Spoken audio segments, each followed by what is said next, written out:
what's up guys, it's Steph, and today we're here with a very fun tag that I was not tagged in, but I'm doing anyway. So there's that. So this is a tag created by Sarah over at Novel Serendipity, and it is the Pokemon starter tag, which already in its name is awesome and incredible, and I'm 100% here for it. But the other reason I wanted to really do this tag is because it has an interactive element to it that is really unique and really awesome, and don't have the thing to show you. Like, I can't screen record right now because of my limitations with technology at the moment. But I will link you to her video down below and an icon, like her original tag video. And she shows you like the real interactiveness of it. She has a link in her description, which I'll leave in my description as well, where you get to choose what starter you want, like what elemental of the water. You either get water, fire, earth, grass, or electric type. So you choose what type you want to start with, and then your starter will determine your questions in the tag, which is really awesome and really cool, and I wanted to try it for myself. So like I said, you have the choice between water, grass, fire, and electric. And going for me personally, I would kind of lean towards grass because the very first Pokemon I ever played was Pokemon Emerald when I was like maybe 8 or 9. And my first Pokemon was a Trico, grass type, so I have like a deep-rooted, I really love grass types, but I also really love water types. Between the two, I mostly get grass and water types. Sometimes I'll go for fire, but mostly it is the grass and water types. So, because in her original tag, Sarah did a grass type, I decided I wanted to do a water type, which turned out to be Squirtle. I'll flash a little thing for you on screen real quick of what my questions look like. Wata! Welcome back.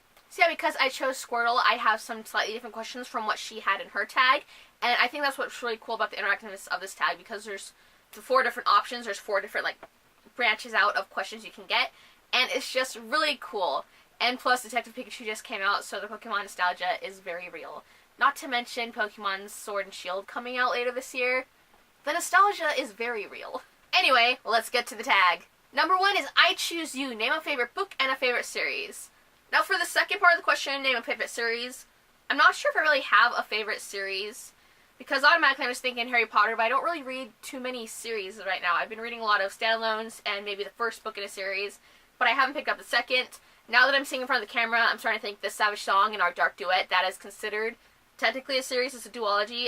I could have grabbed that, but I didn't, and I'm too lazy to go back and grab it right now. So I'm just going to say This Savage Song and Our Dark Duet. That is it. The Monsters of Versailles. Is that what it's called? Monsters of Versailles trilogy? I feel like that's not it, but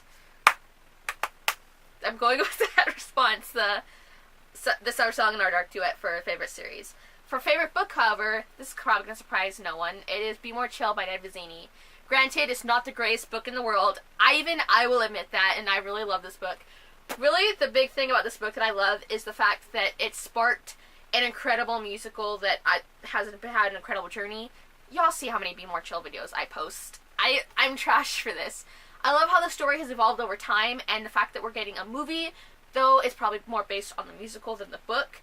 I'm very hyped for that. I haven't forgotten that news was announced, and just to see how we'll get more will be taken from the book, what will be taken from the musical, just comparing the two, and just looking between them and what this little book has sparked. It's why it's my favorite. It follows the story of Jeremy here, who is just your average loser, geek, whatever. And then one day he hears about this small quantum intel unit processor that goes in his brain and can tell him what to do, help him be cool. So yeah, he takes it, chucks some Mountain Dew, it's activated, and stuff ensues. If you haven't checked out this book, you can. It's an okay book. I really think the musical elevates the story, and everything just adds more to it. But do with it as you will. Read the book, listen to the musical, each version of it, now that we have an off-Broadway and an actual on-Broadway cast recording. Have I mentioned how proud I am of that? Let's move on before I just turn this into a whole Be More Chill video. Sounds good. Number 2 is Water-type Pokemon, a character that goes with the flow. And for that I'm going with Rufus from They Both Die at the End by Adam Silvera. Rufus seems like a really chill guy, for the most part. In comparison to his companion Mateo, he's a very chill guy, and I just feel like he's really go with the flow and kind of chill with everything. Though it has been a hot minute since I read this book, so don't quote me on that. I should reread you this here. And They Both Die at the End. If you don't know, this is it's very self-explanatory in the title. There's this thing called Deathcast in this world where if you get the call from Deathcast, you're dying within the next 24 hours. Don't know how, don't know when, but within the next 24 hours, you're gone. We follow Rufus and Mateo as they meet each other on this Last Friends app, and they become close throughout their last day together, and it's a very nice story, and I really enjoyed it, and I really should reread it this year. This one I'm holding my phone up to read because it's a very long one, so bear with me, please. This tiny turtle Pokemon draws its long neck into a shell to launch an incredible water attack with its amazing range and accuracy. Name a character small in stature but powerful opponents. So for this one, I'm sorry about making it about Be More Chill again, but I really couldn't think of another, small character. I'm going with the Squip in Be More Chill, because though in the book it is more of a chaotic neutral than the chaotic kind of evil it is in the musical, it's small, but it's a little supercomputer that goes in your brain and it tells you what to do.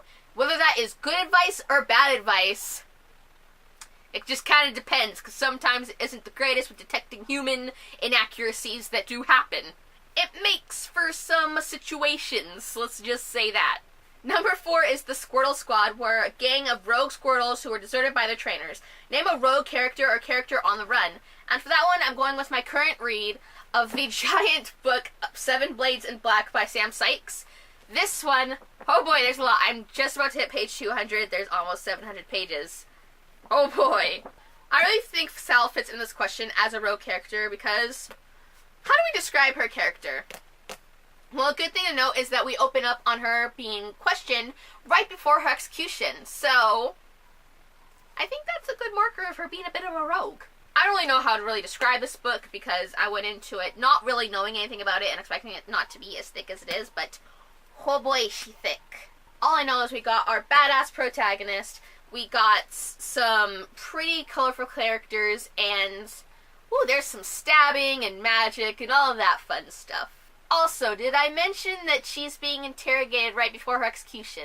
Because they already stayed her execution for 2 hours, and that was before we even hit page 150, I think. So, a lot is happening in a relatively short amount of time, but we do have flashbacks, so that's where a big chunk of the thickness is coming from, but it's very enjoyable so far. Hopefully I can finish it before the end of May. Hopefully. Number 5 is Squirtle was Ash's first choice. Name a character or a book that is your go-to recommendation. And I have a couple go-to recommendations, but I'm going to go with one that's not necessarily fiction. I'm going to go with a non-fiction recommendation, and that is I'll Be Gone in the Dark by Michelle McNamara.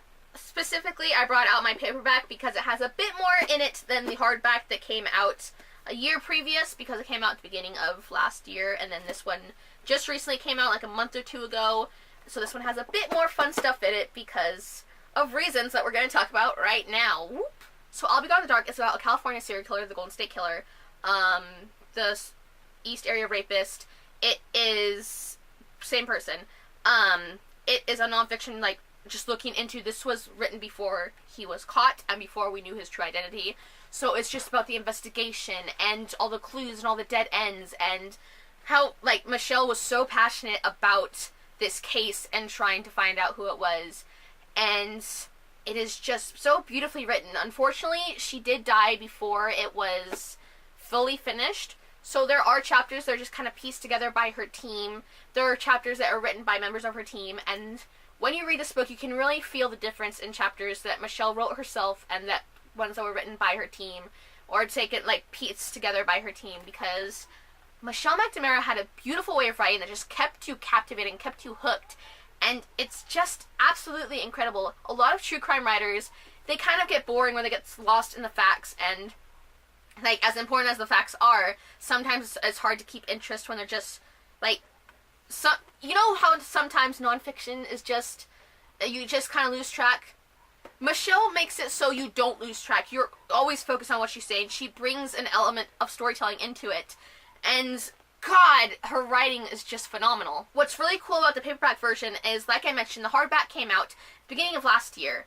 And towards the middle of last year, actually during the time that they were filming the HBO documentary that is going to soon be happening, and going on the book tour for the book, the Golden State Killer was apprehended, and they caught him, and oh my goodness. So, with the paperback release, they added some more stuff in here about the capture of the Golden State Killer, about the reaction to, whoa, they got this guy, and right after Michelle's book came out, and just there's slight controversy between, well, did the book help? Well, it kept public interest alive. The book didn't help at all. It was a crazy time to be following this book and its journey when that happened. Oh my goodness, it was an insane day. I can't even imagine for the people who helped write this book and everyone around this book and the documentary crew. It had to be, wow. Patton Oswalt, who was Michelle McNamara's husband, actually did an interview on Seth Meyers the night that it happened. So I'll link that to you in the icon above and description down below, because it's another thing that was just like, whoa, this is crazy. So if you want to check that out, I will link you above, as above, so below, because I think it's really fascinating. And have I talked enough about this book? It is very incredible, and I highly recommend it. True crime. So the last question is that in the Pokemon universe, female Squirtles are rare. Name a book with a male protagonist. So I went with It's Kind of a Funny Story by Ned Vizzini. I know, a lot, like half the questions on this list have come from Ned Vizzini. It's Kind of a Funny Story is a story about mental health, and it was written after Ned Vizzini himself stayed in a mental health facility for, I believe it was a week or a month, I'm not sure. He stayed in a mental health facility for a short time, and then right after getting out, like a few weeks after getting out, he wrote and finished this book. It's Kind of a Funny Story follows Craig, who is going to this like elite special school, and he realizes the pressure is just way too much, and he actually contemplates ending it all. But instead of that, he calls a suicide hotline, and he goes and gets help, and he stays in this mental health facility, and just along the way just realizing what he can do to limit the stress, how he can express himself. And it's a really heartwarming story, and it's just really good. I would highly recommend it. I read it in a day. It is only, it's like over 400 pages, but you can fly through it because it's just so enjoyable. And it's a really nice story. I recommend it. There's also a movie based off of it that I still need to see, but I bet a lot of people have seen, because that's where a lot of people I have talked about know it from, or talked about this book to know it from the movie. They didn't even know it was a book, or if they didn't know it was a book, they haven't really read it. But this is one I would recommend, and it does have a male protagonist. A lot of YA kind of leans towards a female protagonist, but this one has a male protagonist, so question fulfilled. And there you guys go. That was me rambling about books based on the Pokemon starter tag. This book was really awesome. Thank you, Sarah. This book tag was really awesome. Thank you, Sarah, for creating it. That was really interesting, and I loved how you added this like interactive element to the tag. It's just really rad. Plus, I haven't done a book tag in a while. It was kind of nice to just go on my shelves, tear them up, and bring out all the books. Seeing as this is a book tag, though, I guess this implies that this is the part where I need to tag people. How fun. Alright, so I want to tag J.L. Todd, I want to tag Kate, I want to tag Kara from Wild Book Garden, I want to tag Brody from Ed2 Brody, I want to tag Jake from Jake Does Books. I'll tag Rocky from Blonde with a Book. What other people are there off the top of my head? That was 6 people. I'm such a fake fan, I can't even name 10 booktubers. Honestly, I'll tag anyone who wants to do this tag, because this is incredibly cool that you get to basically choose what questions you end up answering, even though you go in kind of blind. You just choose what starter you want, and then you end up with cool questions. So anyone who wants to do this tag, and I didn't tag you, feel free to do the tag. And that's all I've got for you guys today. I really hope you have a lovely day / night, and I'll see you later. Bye!